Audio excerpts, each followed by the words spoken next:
It's the Newport This Week video podcast. I'm Bill Bartholomew. Always a pleasure to spend some time with you here on the show. You can find past episodes at newportthisweek.com and on the Newport This Week YouTube channel, which you should go ahead and subscribe to because there's a lot more than just this podcast on there. A lot of great civic news coverage.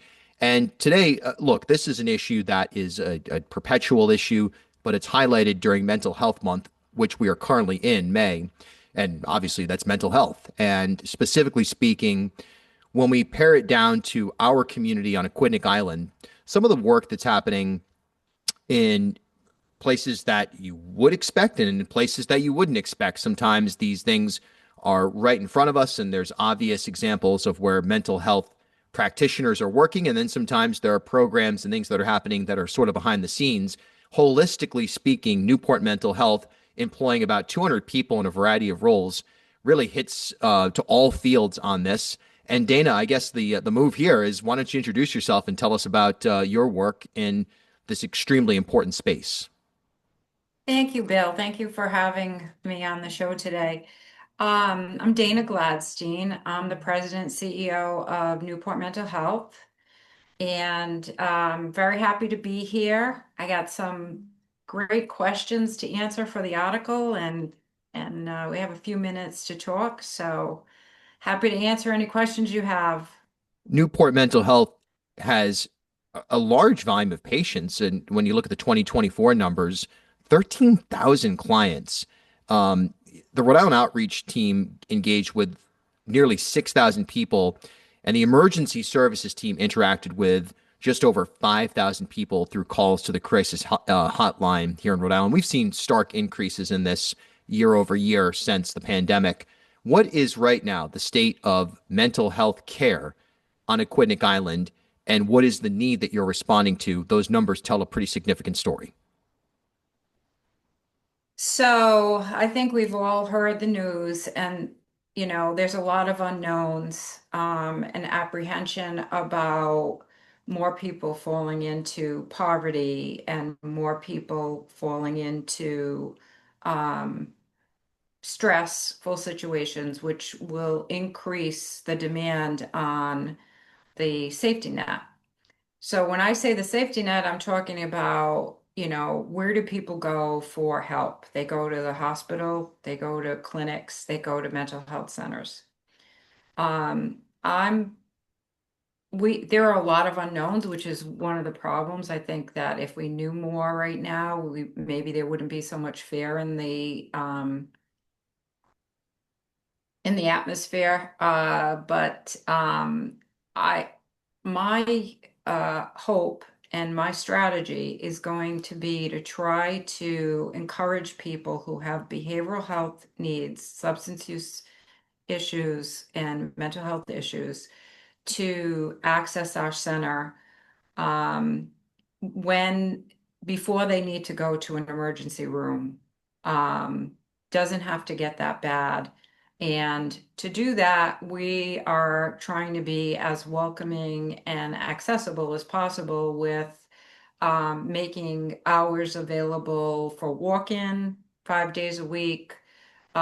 We have a very robust 24/7, 365 live clinical emergency service hotline that people can call. It's very easy to access. You just call one number and we help you navigate where you would be best served. The number is 846-1213 if anyone needs it. And we also have people that are out on the street, clinicians, case managers, peers that are trying to engage people who feel hopeless. The system's let them down, and why should they trust us? You know, Right. and so we meet them where they're at. If they're not ready for a counseling session, but they need something for basic needs, they don't have to, in some of our programs, they don't even have to share their name, if that's too threatening. So it's really all about how can we turn ourselves inside out to make access easier for our community. And the need is growing as it's growing across the country. It's growing in Newport. We're also facing what they're calling the Silver Cliff in Rhode Island and across the nation, which has me very concerned about people who have complex care needs. So they have mental health, substance needs, but also they're aging and they have more medical needs. And we have programs, they're called integrated health homes at Newport Mental Health. So we can help people who have, say, depression and diabetes, and they're also, dealing with some other issues with family members or income or housing. Please call us. We don't always have access to all of the resources we need. For instance, so we can't, we housed 45 people, I believe, this year. Um, 45 people who were unhoused and living in places that weren't meant for human habitation. So like living on the streets or living in shelter. But there aren't enough housing resources. And so it takes time. So might as well get started. And just know that we're never going to give up. So if you come to us for help and it's struggle to get the help we need because of resources, we will stay by your side on that and support you and advocate for you every way that we can. There are 30 programs you offer. Which of those programs is the least well known? I think in general, I want to say Newport mental health is not as advertised as it should be, and so we're working on that. But I want to say that we've had a lot of growth in our children and family services over the past couple of years. We have a brand new intensive in-home child and adolescent psychiatry program to help families with children and adolescents who have higher, higher level needs. They have a lot of school disruption. They use the emergency rooms. This program can prevent a lot of that trauma.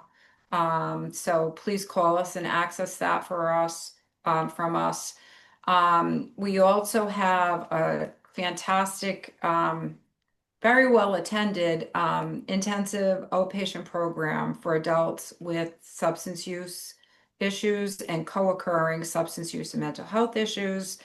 Those are the two areas of growth that you'll see that we've really evolved a lot as a CCBHC.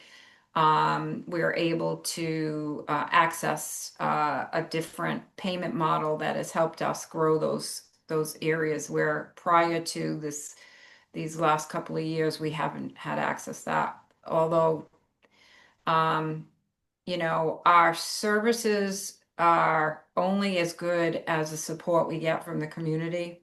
So I just want to say thank you to our community. Newport County is incredibly supportive of our services and just if you're interested in learning more about us and how you could support us and coming in for a tour for our new digs on 42 Valley Road, please feel free to call. I have an open door to the community, so anyone can access me directly at the same number at 846-1213. And also I'd like to know what we're doing, what are we doing well, but what are some ideas that you have that would help us do better and continue, we're a joint commission accredited facility, which means we're like the gold star of accreditation.